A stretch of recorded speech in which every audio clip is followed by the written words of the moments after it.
Captaincy is about making right decision whether on the field or off the field, इसलिए मैं Country Delight पर भरोसा करता हूँ।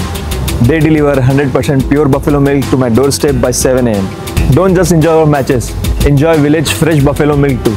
Download the Country Delight app. ఇవాళ తెలంగాణ ఆవిర్భావ దినోత్సవం. సార్, తెలంగాణ ఏర్పాటయ్యే క్రమంలో ఆ ఉద్యమం సమయంలో ఎన్నో సందేహాలు, ఎన్నో ప్రశ్నలు లేవనెత్తారు చాలామంది. తెలంగాణ వస్తే పాలించుకోవడం చేత కాదు, తెలంగాణ వస్తే కరెంట్ ఉండదు, తెలంగాణ వస్తే నక్సలైట్ల ప్రాబల్యం ఎక్కువైపోతుంది అని చెప్పి. కానీ అలా జరగలేదు. ఈ 11 ఏళ్లలో తెలంగాణ రాష్ట్రం ఏం నిరూపించింది సార్? అంటే మీరు అన్నట్లు తెలంగాణ పైన అనుమానాలు, సందేహాలు, భయాలు, అపవాదులు, ఇలాంటి అభ్యంతరాలు ఇవన్నీ తప్పని నిరూపించింది. డెఫినెట్గా మీకు శ్రీకృష్ణ కమిషన్ నివేదిక చూస్తే వివిధ సమైక్యవాద పార్టీలు లేదా రెండు కళ సిద్ధాంతాలు చెప్పిన పార్టీలు, సమైక్యవాదం దాచుకుంటూ తెలంగాణకు మద్దతు ఇచ్చిన పార్టీలు, రాజకీయాల్లో ఇక్కడ అక్కడ అవసరమని ఇలా రకరకాల పిల్లిమొగ్గలేసిన పార్టీలన్నీ వాళ్ళు ఇచ్చిన రిపోర్ట్లు మీరు చదవండి, ఏం చెప్పారో చూద్దాం. ఒకటి, మీరు అన్నట్లు తెలంగాణ ఇది అన్వయబుల్, ఫిజికల్లీ అన్వయబుల్.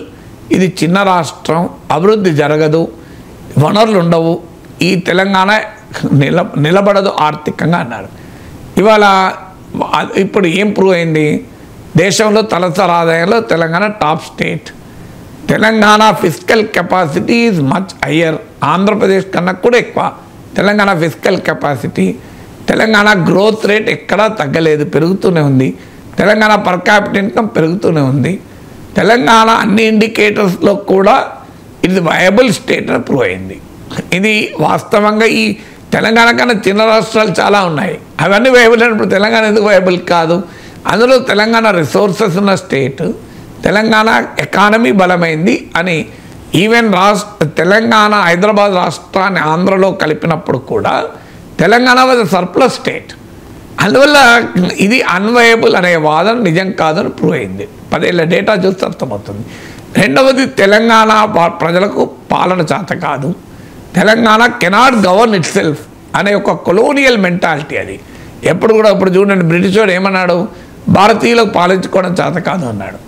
వైట్లు సౌత్ ఆఫ్రికాలో ఏమన్నాడు? బ్లాక్స్కు పాలించుకోవడం చేత కాదు అన్నాడు. సో ఈ ధోరణి నీకు it's a colonial mindset. Hindi మాట్లాడేటోడే గొప్ప, నార్త్ ఇండియన్సే గొప్ప, వైట్ ఓడే గొప్ప, వెస్ట్ ఓడే గొప్ప, ఇలాంటివన్నీ కూడా కొలోనియల్ మైండ్ సెట్ అది. సో తెలంగాణ విషయంలో కూడా ఈ కొలోనియల్ మైండ్ సెట్ ఉండే. తెలంగాణ వాళ్ళకు తెలివి ఉండదు, తెలంగాణ వాళ్ళకు పాలించడం చేత కాదు అని, అవన్నీ అబద్ధమని తెలంగాణ నిరూపించింది. ఇది రెండవ ఉదాహరణ. మూడవ ఉదాహరణ, తెలంగాణ వస్తే పవర్ క్రైసిస్. ఇదైతే కిరణ్ కుమార్ రెడ్డి ప్రజెంటేషన్లు ఇచ్చి, పవర్ పాయింట్ ప్రజెంటేషన్లు ఇచ్చి చెప్పాడు. దానికి ప్రాతిపదిక వాదనగా చెప్పింది ఏంటి? వాదనగా చెప్పింది పవర్ జనరేషన్ అంతా ఆంధ్రలో ఎక్కువ ఉంది, పవర్ డిస్ట్రిబ్యూషన్, పవర్ కన్జంప్షన్ ఏమో తెలంగాణలో ఉంది. అందువల్ల ఆంధ్రప్రదేశ్ సర్ప్లస్ పవర్ స్టేట్ అవుతుంది, తెలంగాణలో చీకట్లు ఉంటాయన్నారు. ఇది పచ్చి అబద్ధమని ప్రూవ్ అయింది. తెలంగాణలో పవర్ క్రైసిస్ అసలు ఏమీ లేదు. ఆ మాటకంటే ఆంధ్రప్రదేశ్లోనైనా పవర్ కట్లు ఉండే, కానీ తెలంగాణ అది కాదని నిరూపించింది కదా. అందులో లిఫ్ట్ ఇరిగేషన్ స్కీములు పెట్టుకొని భారీగా పవర్ కన్జంప్షన్ పెరిగినాక కూడా ఎక్కడా పవర్ క్రైసిస్ లేదు. మన విభజన సమయంలో ఉన్న పవర్ కన్జంప్షన్తో చూస్తే తెలంగాణ చాలా ఎక్కువైంది పవర్ కన్జంప్షన్, అయినా క్రైసిస్ లేదు. ఇక నాలుగవది, తెలంగాణ వస్తే మీరు అన్నట్లు నక్సలైట్ల ప్రాబల్యం పెరుగుతుంది. ఇలా తెలంగాణ నక్సలైట్లు లేరు.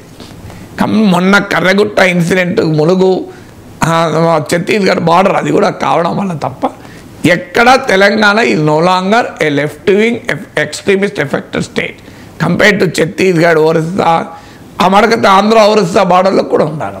కానీ మళ్ళీ అది కూడా ప్రూవ్ అయింది. ఐదవది, తెలంగాణ వస్తే మత కలహాలు జరుగుతాయి, తెలంగాణ వస్తే కమ్యూనల్ రైట్స్ జరుగుతాయి అని పెద్ద ఎత్తున ప్రచారం.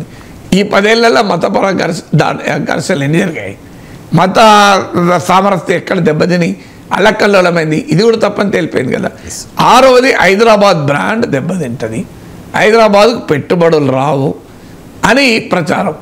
మీకు హైదరాబాద్కు పెట్టుబడులు పెరిగాయి, హైదరాబాద్లో గ్లోబల్ క్యాపిటల్ ఫుట్ ప్రింట్ పెరిగింది, హైదరాబాద్ గ్లోబల్ ఇన్వెస్ట్మెంట్ డెస్టినేషన్గా మారింది, ఎక్కడ హైదరాబాద్ బ్రాండ్కు ఏమాత్రము దెబ్బ తగలేదు. మీకు ఎక్కడన్నా చూడండి. ఇక 6వది మీకు తెలంగాణ వస్తే హైదరాబాదులో సీమాంధ్ర ప్రజలపైన అటాక్ జరుగుతాయి, దాడులు జరుగుతాయి. ఇవన్నీ ఎక్కడన్నా జరిగింది ఒక్కటన్నా? ఇప్పుడు మీరు కూడా సీమాంధ్ర ప్రాంతం నుంచి వచ్చిన వాళ్ళే. మీరు ఏమైనా ఇక్కడ ఉద్యోగం చేసుకోవడానికి మీకు ఏమైనా ఇబ్బంది అయిందా? మిమ్మల్ని ఎవరైనా ఎలగొట్టారా చెప్పండి? కొన్ని లక్షల మంది ఉన్నారు. విచిత్రం ఏంటంటే సీమాంధ్ర ప్రజలు ఉన్న ప్రాంతాల్లో బీఆర్ఎస్కి ఎక్కువ సీట్లు వచ్చాయి. ఎమ్మెల్యే ఎన్నికలు కూడా మొన్న కూడా ఎక్కువ సీట్లు బీఆర్ఎస్కి వచ్చాయి. మరి ఎక్కడ ప్రాబ్లం అయింది అంటే ఇన్ని రకాల కుట్రలు, కుతంత్రాలు, అబద్ధాలు మనం చూసాం.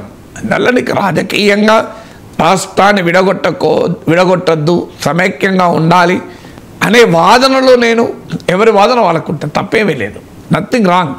సీమాంధ్ర ప్రజలకు రాష్ట్రం విడిపోకూడదు, హైదరాబాద్ లాంటి రాజధాని కోల్పోతాం, ఇది జనైన ఆవేదన, దానికే అభ్యంతరం లేదు.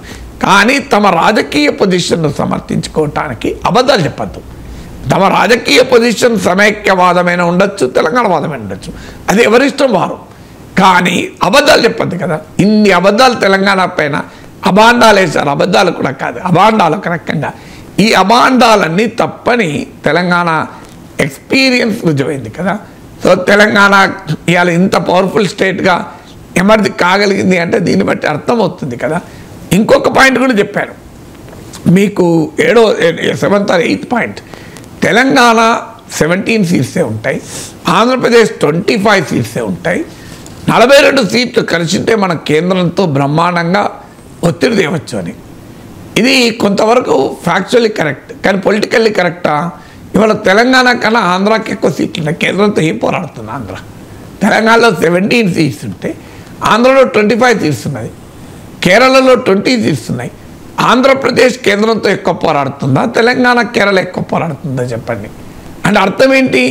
17 సీట్లున్న తెలంగాణ, 20 సీట్లున్న కేరళ, మీకు 13 సీట్లున్న పంజాబ్, మీకు 25 సీట్లున్న ఆంధ్రప్రదేశ్ కన్నా ఎక్కువ కేంద్రం పైన పోరాడుతుంది. ఇవన్నీ ఈ 3 రాష్ట్రాలు కేంద్రానికి వ్యతిరేకంగా సుప్రీంకోర్టు కూడా వెళ్ళాయి. మరి ఆంధ్రప్రదేశ్ 25 సీట్లుండి ఈ 10 ఏళ్లలో ప్రత్యేక హోదా ఇవ్వకపోయినా, విభజన హామీలు అమలు కాకపోయినా, తెలుగుదేశం అధికారంలో ఉన్న, వైసీపీ అధికారంలో ఉన్న, మరి ఆంధ్రప్రదేశ్ ఎందుకు పోరాడలే కేంద్రం పైన? పోరాడడానికి కారణం పొలిటికల్ పాయింట్. అండ్ ఆడ ఎన్ని సీట్లు ఉన్నాయని దాంతో సంబంధం లేదు. ఆ పార్టీలు రాజకీయంగా రాష్ట్రాల హక్కుల కొరకు నిలబడతాయా లేదా అనేది పొలిటికల్ పొజిషన్. అందువల్ల బీజేపీతో అనుకూలంగా ఉన్నాయి కనుక బీజేపీతో పరోక్షంగా సంబంధాలు ఉన్నందుకు వైసీపీ, బీజేపీతో ప్రత్యేక సంబంధాలు ఉన్నందుకు టీడీపీ. మీరు కలిసి కేంద్రంతో పోరాడలేదు కదా.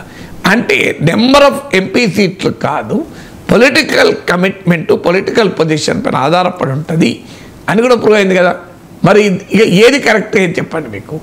అందువల్ల రాష్ట్ర విభజన వల్ల సీమాంధ్ర ప్రాంతం బాగా రెవెన్యూ వచ్చే రాజధాని కోల్పోతుంది, అది నిజం. అది మాత్రం వాస్తవం. ఇప్పటికీ కూడా ఆంధ్రప్రదేశ్కు ఫైనాన్షియల్ కండిషన్కి ఇది ఒక ముఖ్యమైన కారణం. అందుకే ఆంధ్రప్రదేశ్ ప్రత్యేక హోదా ఇవ్వాలి అంటే ప్రత్యేక హోదా పక్క పెట్టారు, ప్రత్యేక ప్యాకేజ్ పక్క పెట్టారు. ఆంధ్రప్రదేశ్లో ఉన్న కార్పొరేట్ పొలిటీషియన్స్, కాంట్రాక్టర్ పొలిటీషియన్లు కేంద్రంతో వాళ్ళకున్న వ్యాపార రాజకీయ సంబంధాల వల్ల రాష్ట్రం పోరాడమే మానేశారు కదా, ఏ పార్టీ అయితే తేడా. సో అందువల్ల వాళ్ళు మానేస్తే దానికి తెలంగాణ తప్పు కాదు కదా. సో అందువల్ల క్లియర్గా ఆల్ అబండాలు తప్పని నిరూపించబడ్డాయి. తెలంగాణ ఇది viable state, lively state, successful స్టేట్గా ప్రూవ్ అయింది కదా. సో అందువల్ల ఈ జూన్ 2న తెలంగాణ ఆవిర్భావ దినోత్సవం సందర్భంగా గతంలో తెలంగాణ పైన అనవసరపు అభాండాలు వేసిన వారు రాజకీయంగా తప్పుగా ఆలోచించామని అంగీకరించాలి కదా.